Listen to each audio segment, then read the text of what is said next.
309장 찬양하겠습니다.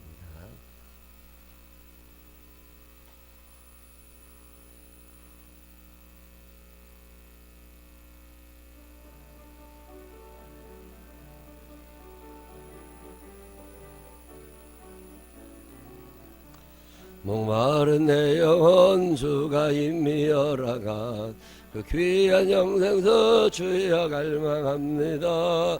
그 약속 따라서 힘써간 거하오니 주여 내 기도 어서 들어주소서.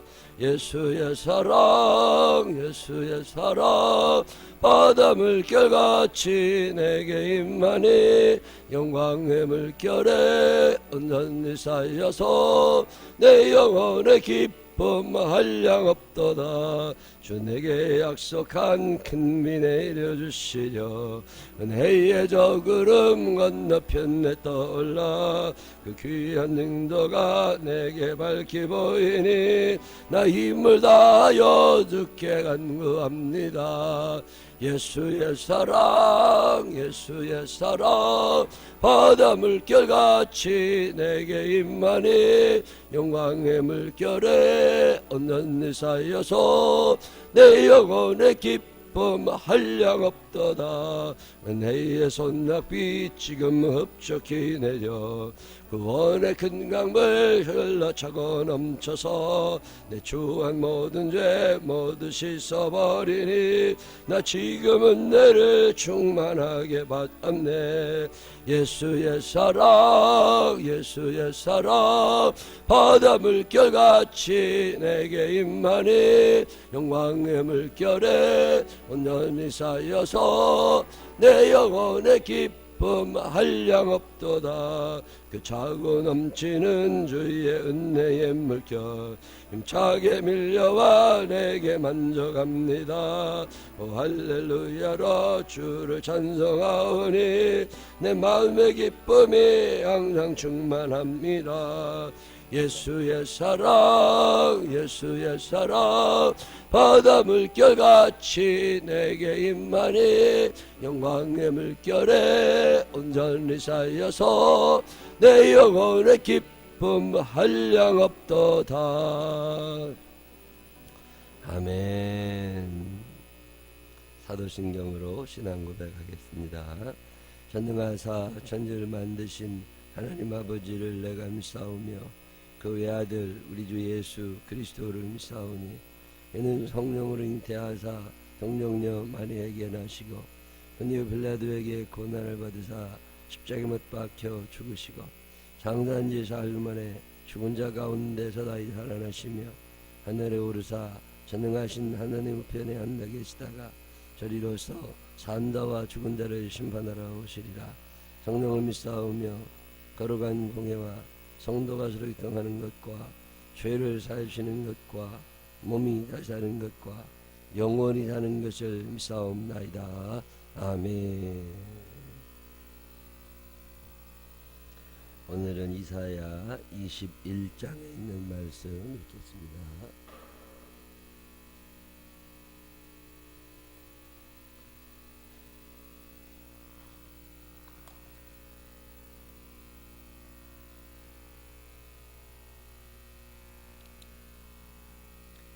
해변 광야에 관한 경고라. 적병이 광야에서 두려운 땅에서 내게 회오리 바람같이 몰려왔도다.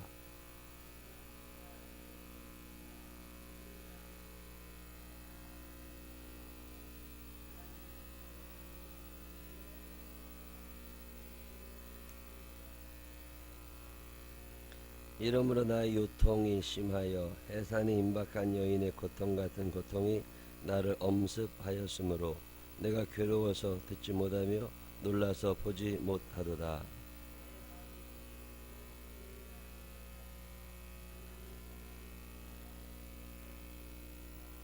그들이 식탁을 베풀고 파수꾼을 세우고 먹고 마시도다. 너희 고관들아 일어나 방패에 기름을 바를지어다.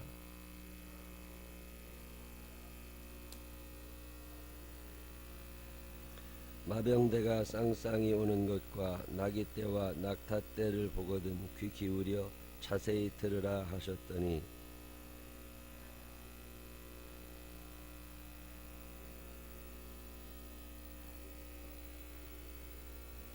보소서 마병대가 쌍쌍이 오나이다 하니 그가 대답하여 이르시되 함락되었도다 함락되었도다 바벨론이여 그들이 조각한 신상들이 다 부서져 땅에 떨어졌도다 하시도다.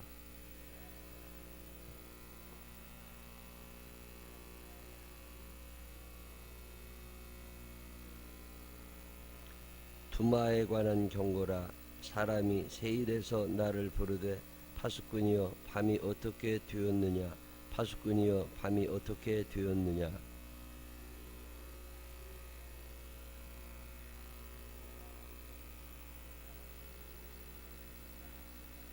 아라비아에 관한 경고라.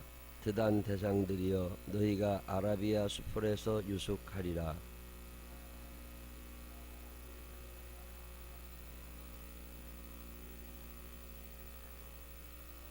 그들이 칼날을 피하며 뺀 칼과 당긴 활과 전쟁의 어려움에서 도망하였음이니라.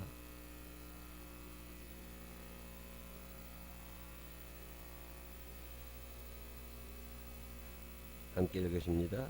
게달야선 중 활가진 용사의 남은 수가 적으리라 하시니라. 이스라엘의 하나님 여호와의 말씀이니라. 아멘. 살아계신 하나님의 은혜가 우리 모두 함께 하시기를 주님의 이름으로 축원합니다. 이사야 21장에도 계속되는 경고의 이야기가 이어지는 거예요. 예언자가 지금 계속 하고 있는 이야기는 하나입니다. 너희들의 실력으로, 너희들의 노력, 너희들의 인맥, 너희들이 건강하게 열심히 잘 사는 것 같지만 그 모든 것의 주관자는 하나님이시라는 거예요. 그래서 계속 오래도록 잘 되는 것도 없을 거고, 하나님이 무너뜨리시면 무너뜨려지고 하나님이 세워주시면 세워지는 거다. 이런 얘기하고 있는 게 예언자의 이야기입니다.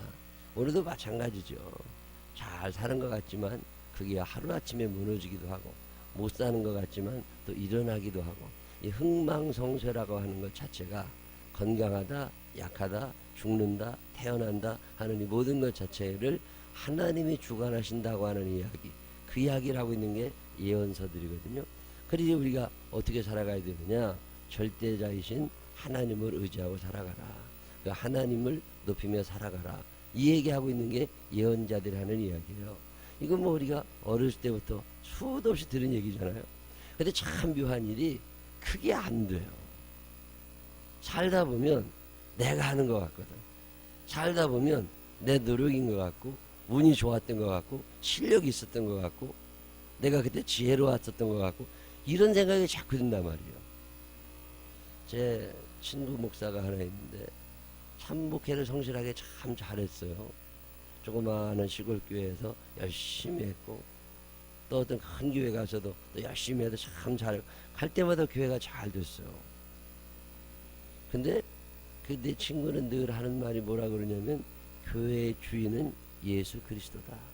그러니까 예수님이 교회의 주인이시니까 그분이 기쁘시면 되는 거다. 그래서 나름대로 열심히 잘 하는데, 그 사모님이 말이죠, 무슨 생각을 하게 하느냐면, 내가 기도해서 교회가 잘 된다는 거예요. 참 위험한 생각입니다. 한 사람이 기도했다고 교회가 되고, 한 사람이 기도 안 했다고 교회가 무너지고, 그런 거 아니거든요. 근데 이 사람은 자기가 기도를 했기 때문에 교회가 잘 되고, 새신자들이 있고, 교회가 잘 편안하다고. 늘 만나면 자기가 기도를 열심히 해야 돼. 그래서 기도를 열심히 하냐고 물어보니까 목사님 얘기로는 안 한대요. 새벽 기도도 덜 안 나오고, 차례도 와서 잠만 자고 가고 그런데, 그래도 늘 머릿속에는 어렸을 때부터 자기 스스로 이쁜 맛에, 자기 스스로 잘난 맛에 사니까. 근데 어느 날 매일 교회 와서, 그 시골 교회들은요, 교회에서 늘 주무시는 할머니 권사님들이 계세요. 집에서 더우니까 집에서 안 주무시고 교회 오셔가지고 거기 기도실에서 선풍기도 켜놓고 에어컨도 켜고 그렇게 기도하시는 권사님들이 계신데, 그냥 만들라고 쌈이 난 거야. 이 교회가 내가 열심히 해도 되는 거지 당신들이 기도해서 되는 게 아니라. 이 교만하다고 하는 건요, 이게 좀 큰일입니다. 사람은 자꾸 높아지고 싶은 마음이 있어요. 하나님이 모든 것을 주관하심에도 불구하고 우리는 늘 내가 이렇게 노력했다고 이야기하고 싶은 충동을 우리가 가지고 있습니다. 이 바벨론이라는 나라가 두마라고 하는 이 민족, 아라비아라는 민족, 이런 민족들도요, 이스라엘을 중심으로 해가지고 좌우에 다 같이 살던 나라들이에요. 근데 이 나라들이 잘 됐습니다. 잘 되니까 예루살렘, 유다라고 하는 이 민족 사람들이 자기 나라가 어려울 때 그런 나라에 가서 도움을 늘 요청하고, 외교도 잘 해야죠. 일본하고도 중국하고도 뭐 러시아하고도 미국하고도 우리가 외교를 다 잘해야 되고, 브라질하고도 외교를 잘 해야 되고, 그런 것처럼 예루살렘도 늘 이스라엘 사람들이 그러고 산 거예요. 그러면서 우리가 다 협력해서 잘 살아야 된다고. 근데 그렇게 하다 보니까 또 무슨 문제가 하나 생겼냐면 하나님이 안 보이는 거예요.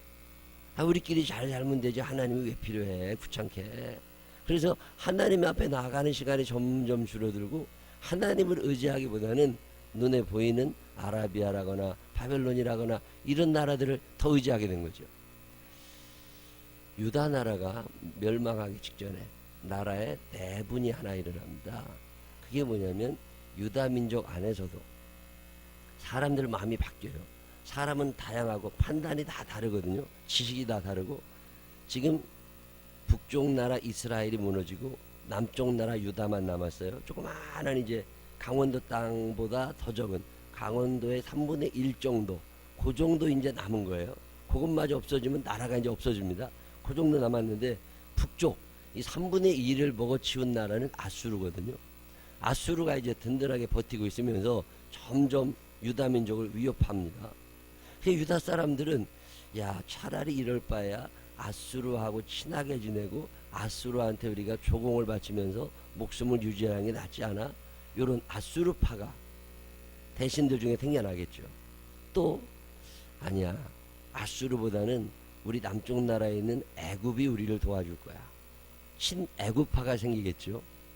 또 바벨론이라고 하는 신흥 강국이 생겨나가지고 그 세계를 점점 정복해 나갑니다. 아수르하고도 세력이 비등비등해지거든요. 야, 이럴 바에야 바벨론하고 한번 손을 잡는 건 어때? 이러면서 국가 안에, 이 조그마한 민족 안에 친아수르파다, 친바벨론파다, 친애굽파다, 이런 사람들이 자꾸 생겨나는 거죠. 그 내분이 자꾸 일어나요. 우리가 애굽이랑 지내야 돼, 아니야 바벨론이랑 지내야 돼, 아니야 아수르하고 항복해야 돼, 뭐 이런 얘기들이 자꾸 나오는.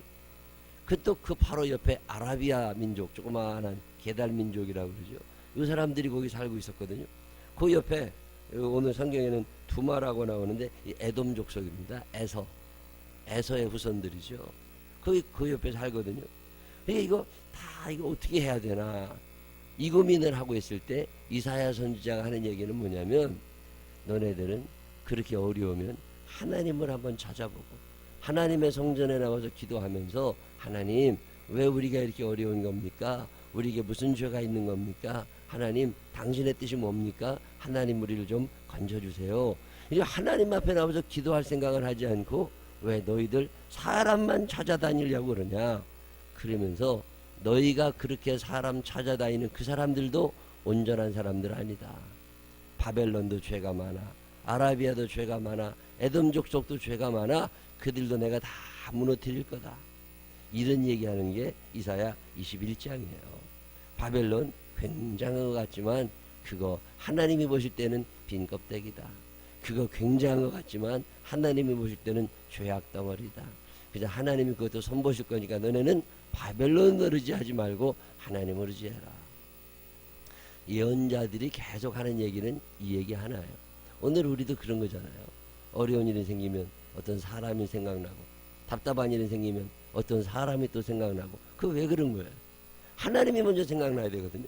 하나님이 먼저 생각나면 그게 하나님의 전에 나와서 하나님 앞에 기도하게 되고, 또 매달리고 그러다 보면 하나님께서 만날 사람도 알려주시고, 또 하시고 싶은 말씀도 알려주시고.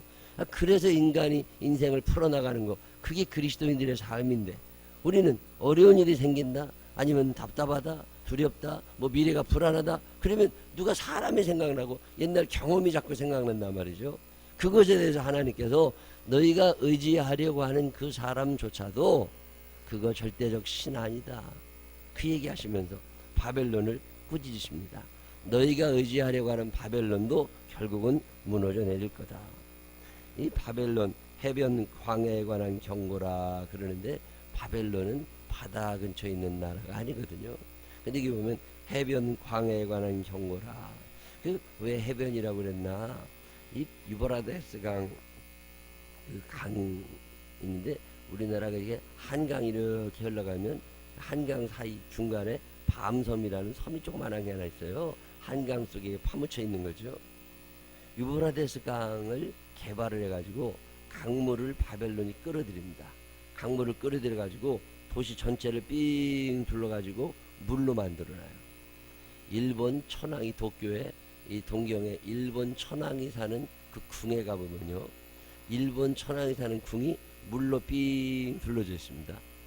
옛날 무사들 사무라이들 전쟁하고 살아갈 때 말을 타고 다 들어오니까 말이 들어오지 못하게 내가 살고 있는 성, 이 큰 집이잖아요. 이 성 주변을 다 팝니다.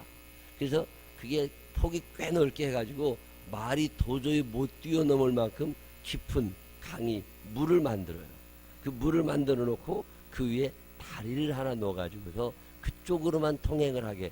옛날 유럽의 성들도 그렇게 만들었고 일본 성들도 그렇게 만들었죠. 근데 이거 조그마한 성이 그런 건데 바벨론이라는 도시 자체는 유브라데스 강물을 끌어들여 가지고 이 도시 전체를 물로 감싸버렸어요. 그래가지고 다른 나라가 쳐들어오지를 못하게. 그래서 해변 광야라고 별명이 붙어 있어요. 저거는 강물이지만 바닷물 같이 이 말이 들어가지 못하는, 그렇게 튼튼하게 요새를 만들어 놨습니다. 그런데 그 요새도 무너질 거라는 거예요. 거기 얼마나 많은 군사를 배치를 해놨는지 쭉 읽어보시면 5절에 그들이 식탁을 베풀고 파수꾼을 세우고 먹고 마시도다. 그냥 먹고 마시는 게 아니에요. 파수꾼을 세워놓고 먹고 마십니다. 너희 고관들이 일어나 방패에 기름을 바르고 주께서 내게 이르시되 파수꾼을 세우고 그가 보는 것을 보고하게 합니다. 마병대가 옵니다. 나귀떼와 낙타떼가 옵니다. 그러면 귀 기울여 자세히 들으면 되잖아요. 적군이 쳐들어온다 그러면 파수꾼이 사자같이 부르짖으면서 적군이 왔습니다. 그리고 얘기하면 되거든요. 다 준비해놨다는 거예요. 바벨론은 완벽하게. 근데도 무너집니다. 왜 그래요? 그렇게 완벽하게 준비를 해놨는데도 파수꾼이 그렇게 전쟁이 난다고 소리를 지르고 다녀도 이제 사람들이 노는 데 익숙해져 있어서 귀가 이제 안 들려요. 거짓말쟁이 늑대 소년처럼 와서 막 소리를 지르면 와가지고서 믿고 가야 되는, 그냥 안 믿어요. 그리고 해이해집니다. 그래가지고 적군이 쳐들어왔을 때 막아내지를 못합니다. 왜 그렇게 되느냐? 거짓말이 너무 많아지니까. 이 바벨론이라는 나라가 무너지게 되는 원인 가운데 하나가 뭐냐면 속이는 자, 이렇게 나오거든요. 속였다고. 내가 남을 자꾸 속이다 보니까 남도 나를 속이는 줄 알아. 내가 남을 속이지 않으면 그도 나를 속이지 않는다고 생각할 텐데 내가 자꾸 남을 속이고 살다 보니까 남도 나를 속이는 것 같아. 그래서 못 믿게 된 거예요. 여러분이 신앙생활 하다가 자꾸 의심이 되잖아요. 저게 진짜일까? 저 사람 말이 진짜일까? 이런 생각이 들잖아요. 그러면 그 사람이 거짓말을 하는 게 아니라 여러분 안에 거짓말을 시작했다고 느끼시면 됩니다. 진실한 사람들은요, 진실한 사람들은 남의 말을 잘 믿습니다. 내가 진실하기 때문에 남의 말을 잘 믿어요. 근데 진짠가 이런 생각이 자꾸 들잖아요. 그러면 내가 타락했다고 생각하시면 됩니다. 어린 아이들이 쉽게 속는 이유는 왜 그래요? 그들이 남을 속이지 않기 때문에 그렇습니다.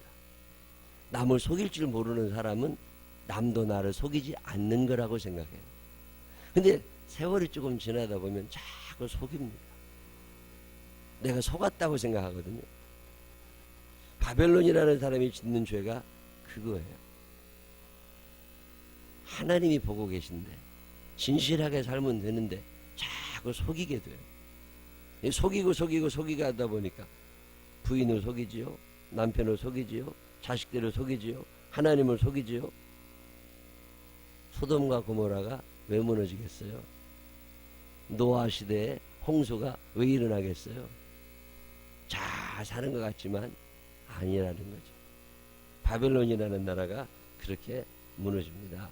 이 무너지는 것을 보면서 이사야가 탄식해요. 내가 좀 저 사람들 제대로 회개시켜야 돼서 2절에 혹독한 묵시가 내게 보였도다. 혹독한 묵시가 내게 보였도다. 속이는 자는 속이고 약탈하는 자는 약탈하도다. 엘람이 올라가고 메대 에워싸라. 이 메다와 파사에 의해서 바벨론이 무너지는데 그의 모든 탄식을 내가 그치게 하였노라 하시도다. 이러므로 나의 요통이 심하여. 이사야가 본 거예요. 망할 걸 본 거예요. 메대 파사에 의해서 바벨론이 무너질 걸 본 거예요. 예언자니까 미리 미래를 봤는데 그걸 본 다음에 이사야가 아주 많이 아파합니다. 요통이 심하여 해산이 임박한 여인의 고통 같은 고통이 나를 엄습하였으므로 내가 괴로워서 듣지 못하며 놀라서 보지 못하도다. 내 마음이 어지럽고 두려움이 나를 놀라게 하며 희망의 서광이 변하여 내게 떨림이 되도다. 왜 그래요? 무너지는 게 보이거든. 이 목사하면서 참 두려울 때가 이럴 때입니다. 매번 그런 건 아니지만 기도하다 보면 망할 사람들은 대개 이렇게 이유가 있잖아요. 그게 많이 망하거든. 많이 어려운 일 당하거든. 근데 본인은 몰라. 얘기도 못 해줘. 어쩌다 얘기해 주려고 그러면 마음을 닫아버려요. 참 마음이 아플 때 얘기 들으면 쉽잖아요. 알고 있거든요. 근데 말을 못합니다. 왜 그래요? 못 받아들입니까? 바벨론이 그런 거예요. 이사야 선지자는 알고 있습니다. 메대 파사에 의해서 바벨론이 무너지는 걸 보고 있어요. 근데 저게 곧 망할 거거든요. 그러니까 가서 얘기하는 거예요. 너 그러면 안 된다. 근데 안 들어. 마음이 너무 아파. 이사야가 그렇게 마음 아파하는 동안에 바벨론 사람들은 흥청망청되고 계속 속인 거예요. 서로 속이고 약탈하고 그러다가 나라가 무너져 버립니다. 그 얘기가 첫 번째 얘기예요. 너희가 의지하려고 하는 바벨론, 그것도 결국은 그렇게 무너져 내릴 거다. 두 번째 얘기하고 있는 게 두마, 에돔 족속, 거기도 마찬가지라는 거예요. 교만하고 잔인했던 사람들이죠. 그 사람들 잘 사는 것 같지만 오래 못 갈 거라는 거죠. 그리고 세 번째로 아라비아, 그 아라비아 사람들도 결국은 무너지는데 그들은 선한 일을 행한 적이 없다 그 말이에요. 선을 행하지 않아요. 다 이유가 있습니다. 하나님이 잘 속이던 바벨론도 착하게 살지 않던 아라비아 사람들도 다 무너뜨리시면서 예루살렘을 향하여 얘기하시는 거예요. 세계 만물을 주관하고 계시는 분은 하나님이시니 더 이상 사람 의지하려고 그러지 말고 너희가 그렇게 의지하고 싶은 그 사람도 사실은 착한 사람 아니라는 거죠. 우리 주변에 착한 사람이 어디 있어요? 선한 사람이 어디 있어요? 그 사람 같은 그런 거 없어요. 하나님이 유일하신, 하나님이 전능자이심을 믿으시기를 바랍니다. 하나님이 전능하신 분이시니까 그분 의지하고 살아야지 자꾸 사람 쳐다보지 마라. 그 얘기하는 게 이사야 21장이에요. 오늘 우리도 이 땅을 살아가다 보면 이런저런 생각을 합니다. 심판을 피할 수 있는 사람이 어디 있겠어요? 회개하고 심판을 안 받는 게 제일 좋은 거지. 아라비아가 회개의 때를 놓칩니다. 바벨론이 회개의 때를 놓칩니다. 에돔 족속 두마라고 불리었던 그 사람들이 회개의 때를 놓치고 결국 하나님의 심판 앞에 다 쓰러지고 역사의 주관자가 하나님이심을 또 한 번 나타내십니다. 우리 땅에 사는 동안 겸손하게 하나님이 말씀하셨습니까? 예, 하나님 당신만이 모든 것의 주관자이십니다. 늘 고백하면서 하나님 앞에 겸손하게 순종하며 살아갈 수 있는 우리 모두가 되시기를 주님의 이름으로 축원합니다. 기도하겠습니다. 하나님 아버지, 사람들은 자꾸만 내 실력, 내 노력, 내 인맥, 내 재산 이런 걸 자랑하고 싶어 합니다. 겸손하지 못하게. 하나님이 해주시는 건데 왜 그렇게 까불고 사는지. 사람들은 선하지도 않고 남을 자꾸 속이려고 하고 약탈할 때도 있습니다. 포악스러울 때도 있습니다. 하나님 아버지, 착한 사람이 어디 있겠습니까? 우리는 다 하나님 앞에 부끄러운 죄인이고 무능한 사람일 뿐입니다. 하나님 우리를 불쌍히 여겨주시옵시고 하나님만을 절대적으로 의지하며 살게 하여 주시어서 하나님 앞에 기대려고 하는 당신의 자녀들을 위로하시고 품어주셔서 이 땅 사는 동안 주가 주시는 능력으로 이 세상을 행복하게 살아갈 수 있는 우리들이 되게 하여 주옵소서. 행여나 교만해지지 않게 하여 주시옵시고 행여나 사람을 의지하려고 하는 어리석음에서 우리를 구원하여 주옵소서. 예수님 거룩하신 이름으로 기도드렸습니다. 아멘.